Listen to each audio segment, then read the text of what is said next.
রাধে রাধে। নমস্কার বন্ধুরা, আরও একটি নতুন ভিডিওতে আপনাদের সকলকে স্বাগত জানাই। কেমন আছেন সবাই? আশা করি সবাই ভালো আছেন, সুস্থ আছেন। আর রাধারানীর কৃপায় আমরাও বেশ ভালো আছি। তো আজ রবিবার, এখন বাজে সকাল 7টার মতো। তো আমি সকাল সকাল ঘুম থেকে উঠে স্নান করে আমি রেডি হয়ে ঠাকুর ঘরে চলে এসেছি। আর ঠাকুর ঘরে এসে ঠাকুরের পুজোর বাসনপত্র ধুয়ে পরিষ্কার করে নিয়ে পুজোর জিনিসপত্র সব গুছিয়ে নিয়ে আমি রাধা গোপীনাথের সেবাতে বসে গেছি। তো এখন আমার রাধা গোপীনাথকে ঘুম থেকে জাগিয়ে তুলে আমি এখন স্নান করাবো। তো তার জন্য আমি একটি তামার থালাতে একটু চন্দন বেটে নিয়ে স্বস্তিক চিহ্ন এঁকে নিয়েছি। স্বস্তিক চিহ্ন এঁকে সেই স্বস্তিক চিহ্নের ওপরে তুলসী পাতা রেখে এখন আমার গোপীনাথকে আমি স্নান করাবো। তো আর এই স্নানের জলে যে জলটা দিয়ে আমি গোপীনাথকে স্নান করাবো, সেই জলের মধ্যে আমি রাধাকুণ্ডের জল মিশিয়ে নেই। তো রাধাকুণ্ডের জল মিশিয়েই কিন্তু সবসময় গোপীনাথকে স্নান করাতে হয়। তো তোমাদের যাদের ঘরে গোপাল রয়েছে তারাও যখন গোপালকে স্নান করাবে সবসময় কিন্তু রাধাকুণ্ডের জল নয়তো যমুনার জল মিশিয়ে তারপরে স্নান করাবে। তো যাদের ঘরে রাধাকুণ্ডের জল নেই তারা কিন্তু গঙ্গা জল মিশিয়েই স্নান করাবে। আর স্নান করানোর আগে কিন্তু গোপীনাথের চরণে তুলসী পত্র দিয়ে তারপরে স্নান করাবে। তো যাই হোক, আমার গোপীনাথের স্নান হয়ে গেল, এখন আমি শৃঙ্গার করব। তো শৃঙ্গার হয়ে গেলে তারপরে ফুল তুলসী দিয়ে পুজো করব। পুজো হয়ে গেলে আরতি করব। আরতি হয়ে গেলে তারপরে আমি সকালের ব্রেকফাস্ট ভোগ লাগাবো। তো এটাই হচ্ছে আমার প্রতিদিন নিয়ম। তো আমাকে প্রতিদিন এই নিত্য নিয়মেই সেবা পুজো করতে হয়। তো এই নিয়মের যদি একটু ওদিক ওদিক উল্টোপাল্টা হয় তো সব কাজ উল্টোপাল্টা হয়ে যায়। কারণ সকালে রাধা গোপীনাথের সেবা পুজোর দায়িত্বটা আমার ওপরে, আমি এই সেবা পুজো করি। সকালে ভোগ লাগানো, তারপরে দুপুরে রান্না করা। তো রান্না করা পর্যন্ত আমার সকালের কাজ, তারপরে আমি ফ্রি হই। তো যাই হোক, আমার গোপীনাথের শৃঙ্গার হলো, এখন আমি ড্রেস পরাবো। তো আমাকে একজন কমেন্টে বলেছে যে তোমাদের পুজোর বাসনগুলো এত নোংরা কেন, পুজোর বাসনগুলো ধুয়ে পরিষ্কার করতে পারো না? তো আমি তাকে বলছি যে আমাদের বাড়িতে যে পুজোর বাসনগুলো দেখছো, এই বাসনগুলো কিন্তু তামার বাসন। আর এই তামার বাসনগুলো প্রতিদিন সকালে আমরা পুজো করার আগে তেঁতুল দিয়ে ধুয়ে পরিষ্কার করে মেজে তারপরে আমরা ইউজ করি।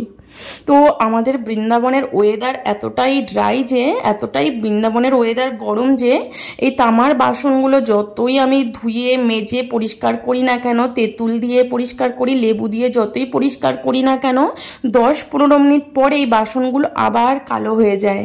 তো এইখানকার ওয়েদার ড্রাই হওয়ার কারণে, এই বৃন্দাবনের ওয়েদার অতিরিক্ত গরম হওয়ার কারণে এই রকম বাসনগুলো কালো হয়ে যায়। আর আমাদের রাধাকুণ্ডে বৃন্দাবনে কিন্তু ভালো তামার জিনিস পাওয়া যায় না। তো যাও বা তামার জিনিস পাওয়া যায়, সেই তামাগুলো কালো তামা। মানে তামাগুলো, ওগুলো যতই তুমি তেঁতুল দিয়ে টক দিয়ে পরিষ্কার করে, তামাগুলো পরিষ্কার হওয়ার নয়। তো আর আমাদের এই রাধাকুণ্ডে বৃন্দাবনের ওয়েদারের জন্য কাঁসা পিতল তামা সব কালো হয়ে যায়। তো যতই পরিষ্কার করি, প্রতিদিন সকালে মাজা হয় ভালো করে তেঁতুল দিয়ে, কিন্তু আবার 10-15 মিনিট পরে এই তামার বাসনগুলো না কালো হয়ে যায়। তো আর ওয়েস্ট বেঙ্গলের ওয়েদার একরকম আর আমাদের বৃন্দাবনের ওয়েদার একরকম। মানে ওয়েস্ট বেঙ্গলের ওয়েদারের সাথে কিন্তু আমাদের বৃন্দাবনের ওয়েদারের কোনো মিল নাই। ওয়েস্ট বেঙ্গলের ওয়েদার কীরকম, মানে ওই ওয়েদারে জলীয় বাষ্প থাকে আর ওয়েদারটা একটু ঠান্ডা ঠান্ডা থাকে।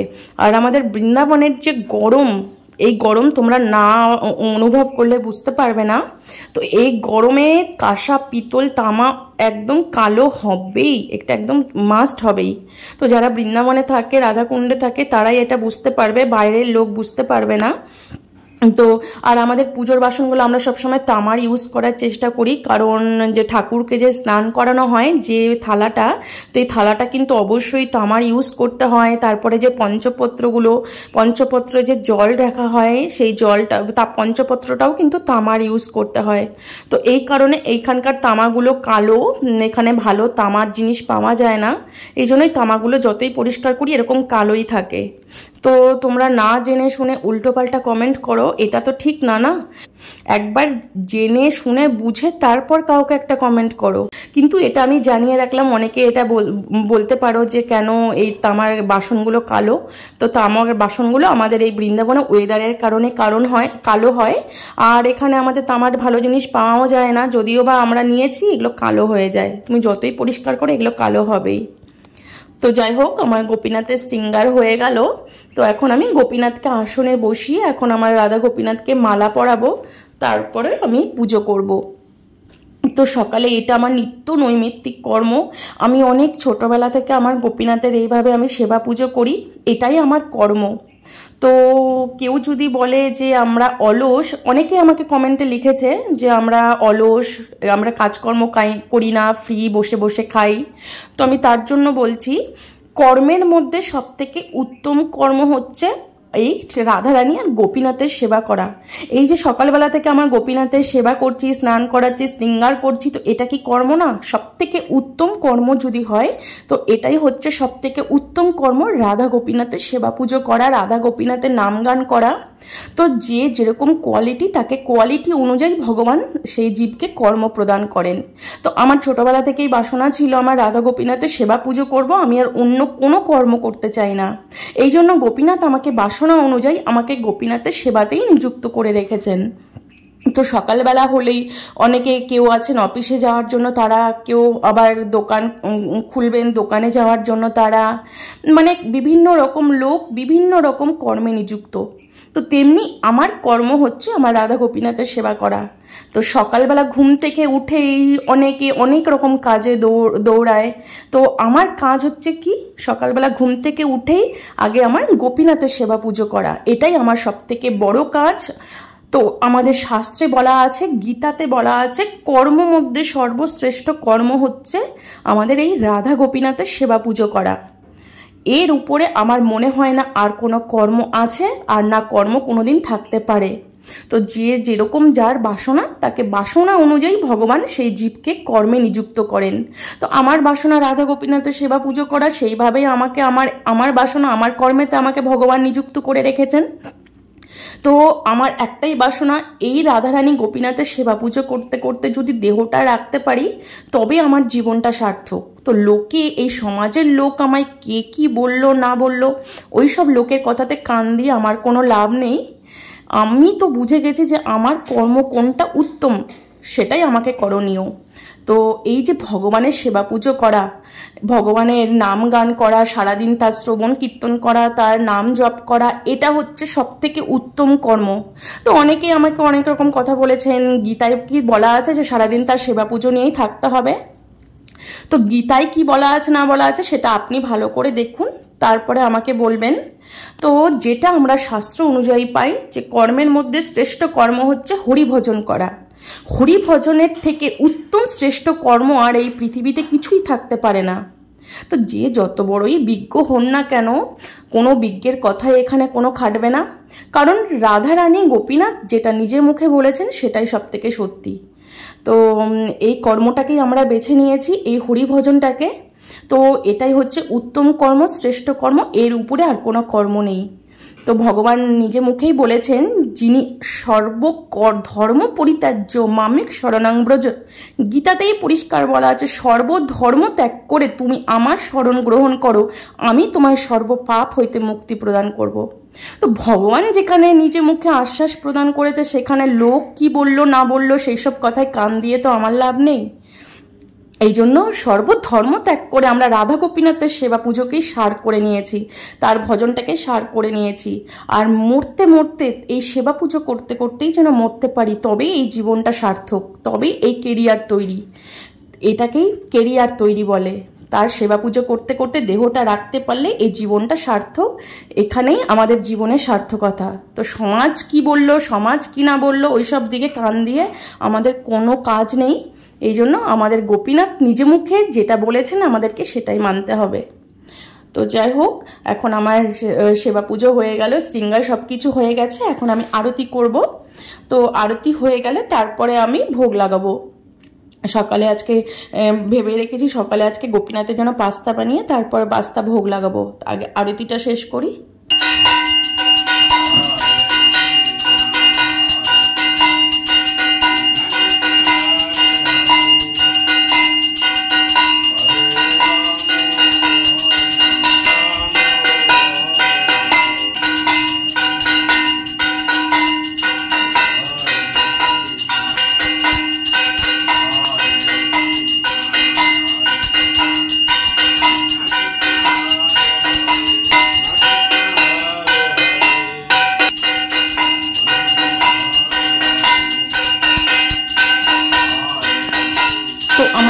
আরতি হয়ে গেল এখন। তো আরতি হয়ে যাওয়ার পর আমি রাধা গোপীনাথকে প্রণাম বন্দনা করি। প্রণাম বন্দনা করার পর তারপরে আমি সবাইকে আরতি দিই। এই প্রসাদী আরতিটা দিয়ে আমি আমার গোপালকে একটু আরতি করি। এই প্রসাদী এই আরতিটা দিয়ে যদি বাচ্চাকে আরতি করা হয় তাহলে এই বাচ্চার সমস্ত অমঙ্গল দূর হয়ে যায়, এই বাচ্চার সমস্ত আলাই বালাই সব দূর হয়ে যায়, মানে বাচ্চা সর্বদিক থেকে সুরক্ষিত থাকে। তো এই জন্য আমি প্রসাদী ঠাকুরের এই প্রসাদীর দীপটা দিয়ে আমি আমার গোপালকে লাস্টে আমি আরতি করে নেই। তো যাই হোক, আমার সব কিছু হয়ে গেল। এখন আমি ফল আমানি করে নিলাম। তো সকালে এখন আমি পাস্তা বানিয়েছি। তো পাস্তা আর এই ফল দিয়ে ঠাকুরকে সকালে বাল্যভোগ লাগিয়েছি। এই আমরা এখন সকালে প্রসাদ পাবো। তো প্রসাদ পাওয়ার পরে তারপরে আমি এখন সবজি আমানি করছি। তো এই করলাগুলো আমানি করছি, করলা ভাজা করব আজকে। তো এই করলাগুলো যে দেখছো, এই করলাগুলো কিন্তু আমাদের গাছের করলা। তো এবার আমাদের গাছে প্রচুর করলা হয়েছে, তাও এই গাছগুলো আমরা নিজেরা বুনিনি, ও আপনে আপ হয়েছে। মানে এত করলা হয়েছে, এবার প্রচুর করলা ভোগ লাগিয়েছি ঠাকুরকে, কারণ একা একাই হয়েছে এখানে গাছে, গাছগুলোও বুনিনি, গাছগুলো আপনে আপ হয়ে যায় এখানে। এখানে এই ব্রজধামের মাটি এতটা ভালো, এই মাটিতে মানে কোনো রকমভাবে যদি একটু বীজ পড়ে যায় সেই বীজ থেকেই গাছ হয়। তো সেই রকমভাবেই করলার বীজ হয়তো কোনোদিন ফেলা হয়েছিল, সেখান থেকেই গাছ হয়েছে। আর সেই গাছে এত পরিমাণে করলা ধরেছে, মানে তোমাদেরকে না দেখলে তোমরা বুঝতে পারবে না। তো এবার প্রচুর করলা ভোগ লাগিয়েছি। তো আর এই করলা আমার খেতে ভীষণ ভালো লাগে। তো আর এগুলো সার ছাড়া কোনো রকম বিনা সারে হয়েছে না, এই জন্য আরও বেশি খেতে ভালো লাগে। তো যাই হোক, আজকে করলা ভাজা করেছি, আলু সোয়াবিনের পাতলা করে রসা, আর আলু সিদ্ধ করেছি, আর করলা সিদ্ধ। তো এই দিয়ে আজকে দুপুরে আমাদের রাধা গোপীনাথকে ভোগ লাগাবো। তো সকালবেলা থেকে আমি একটুও বসার সময় পাই না, যতক্ষণ পর্যন্ত দুপুরে রান্নাবাড়ি কমপ্লিট না হবে ততক্ষণ পর্যন্ত আমার আর বসার সময় নেই। মানে সকালে আমি আমার গোপীনাথের সেবা পুজো করে ভোগ লাগিয়ে আরতি করে তারপরে দুপুরে সবজি আমানি করে রান্না করে তারপরে আমি একটু ফ্রি হই। তারপরে মা এসে ভোগ লাগিয়ে দেয়, মানে রান্নাটুকু পর্যন্ত আমি করি, তারপরে দুপুরে ভোগ লাগানো, তারপরে রান্নাঘর পরিষ্কার করা, এগুলো মা করে নেয়। সবাই হাতে হাতেই করতে হয়, একার দ্বারা তো এত সেবা সম্ভব হয় না। তো আমি আর মা বাবা তিনজনে একসাথেই সেবার কাজগুলো করি। তারপরে বিকেলে ঠাকুর জাগানো, ঠাকুরের ভোগ লাগানো, তারপরে ঠাকুরের আরতি করা, এগুলো বাবা করে। তারপরে রাত্রে রুটি করা, রুটিটা অনেকটা রুটি করতে হয়, কমসে কম 12-13টার মতো রুটি হয় প্রতিদিন। তো মা আর আমি দুজন মিলেই রুটিগুলো করি, কারণ আমার মা এখন অনেকটা নরম হয়ে গেছে মায়ের শরীর। তো মাকে অনেক সব সময় সব কাজে হেল্প করতে হয়, না হলে মা একা একা কাজে পারে না। এই জন্য সবসময় চাই মাকে একটু হেল্প করার জন্য, আমার যতটা আমি চেষ্টা করি মাকে হেল্প করার। তো যাই হোক, আমি এখন আলু সোয়াবিনের পাতলা করে রসা করব। তো আমি এখন শিলে বেটে আজকে রসা করছি। তো মিক্সিতে মশলা পেস্ট করে নিলে না এতটা টেস্টি হয় না। তো আমি কি করি, একটু করে জিরে আর কাঁচা লঙ্কা তেলে ভেজে নিয়ে সেই জিরে আর তেলে ভাজা কাঁচা লঙ্কা শিলে বেটে তারপরে আমি রসা করি। তো এই রসাটা খেতে খুবই সুস্বাদু হয়। আর এই নিরামিষ রান্না যদি ঠিকমতো ভালো করে রান্না করা যায়, তো এই নিরামিষ রান্নার সঙ্গে আমিষ রান্নার কখনোই তুলনা হয় না। নিরামিষ রান্না ঠিকমতো ভালো করে করতে পারলে এর স্বাদই অতুলনীয় হয়। তো যাই হোক, আমার সয়াবিনের রসা প্রায় কমপ্লিট হয়ে গেল। তো আমি শিলে গোটা গরম মশলা বেটে নিয়ে সেই রসাতে দেওয়ার পর সেই রসার টেস্ট আরও পাল্টে যায়।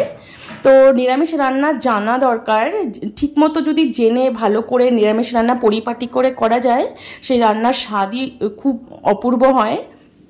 দেখো আমাদের রান্না হয়ে গেছে, করলা সিদ্ধ, আলু সোয়াবিনের পাতলা করে রসা, তারপরে আলু সিদ্ধ, তেল লঙ্কা দিয়ে আলু সিদ্ধ মাখা, করলা ভাজা। তো এই দিয়ে এখন মা ভোগ লাগাবে। তো আমার রান্না হয়ে গেছে, মার ভোগ লাগানো হয়ে গেছে। তো আমি রান্না করার পর প্রতিদিন স্নান করি, দিনে কমসে কম আমার 3 থেকে 4 বার স্নান করা হয়। তো রান্না করার পর আমার স্নান করে তারপরে আমি গিয়ে প্রসাদ পাবো। তো এদিকে মায়ের ভোগ লাগানো হয়ে গেছে, মা ভোগ লাগিয়ে তারপরে রান্নাঘর পরিষ্কার করে তারপরে আমরা সবাই একসাথে বসে প্রসাদ পাই। আমরা যখনই 3 টাইম প্রসাদ পাই সবাই আমরা বাড়ির একসাথে, আমার মা বাবা আমি আমার হাজব্যান্ড, আমরা সবাই একসাথে বসে প্রসাদ পাই। তো তারপরে আমার ছেলেকে খাইয়ে দিতে হয়, ওকে খাওয়াতে লেগে যায় আধা ঘন্টার মতো। তো আমি আর ওকে খাইয়ে দেই না, ওর বাবাই ওকে প্রসাদ পাইয়ে দেয়। তো যাই হোক, মায়ের ভোগ বের করা হয়ে গেল। ভোগ বের করা হয়ে গেলে এখন আমরা প্রসাদ পেতে বসেছি। তো প্রথমে ওকে খাইয়ে দিচ্ছে ওর বাবা। আমার গোপালের এই সময় খিদে পেয়ে যায়, তো ওর অন্ন প্রসাদ পাওয়াতে ওর একটু অরুচি, কারণ অন্ন প্রসাদ পেতে চায় না। রুটির ভক্ত আমার ছেলে, রুটি খেতে ভীষণ ভালোবাসে। ওকে রুটি দিলে ও একটা রুটি প্রায় খেয়ে নেয়, কিন্তু অন্ন প্রসাদ একদম পেতে চায় না। ও জোর করে করে অন্ন পাওয়াতে হয়। তো ওকে খাওয়াতে আমার ভীষণ ঝামেলা লাগে, জন্য ওর বাবাই ওকে প্রসাদ পাইয়ে দেয়। তো দেখো খেতে বসেছে, কিন্তু অন্ন খেতে পারে না ঠিক মতো। ওকে রুটি দিলে রুটিটা ঠিক মতো খায়। এই জন্য বলে না, ব্রজধামের জন্ম তো ব্রজবাসীর মতোই হয়েছে আমার ছেলে, একদম রুটির ভক্ত। এখানকার ব্রজবাসীরাও কিন্তু রুটি প্রসাদ পায়, অন্ন প্রসাদ পায় না। আমার ছেলেও ঠিক তেমনি।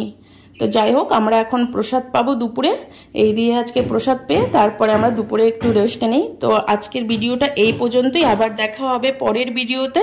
তো তোমাদের যদি ভিডিওটি ভালো লেগে থাকে তো প্লিজ আমার চ্যানেলটি সাবস্ক্রাইব করে আমার পাশে থেকো।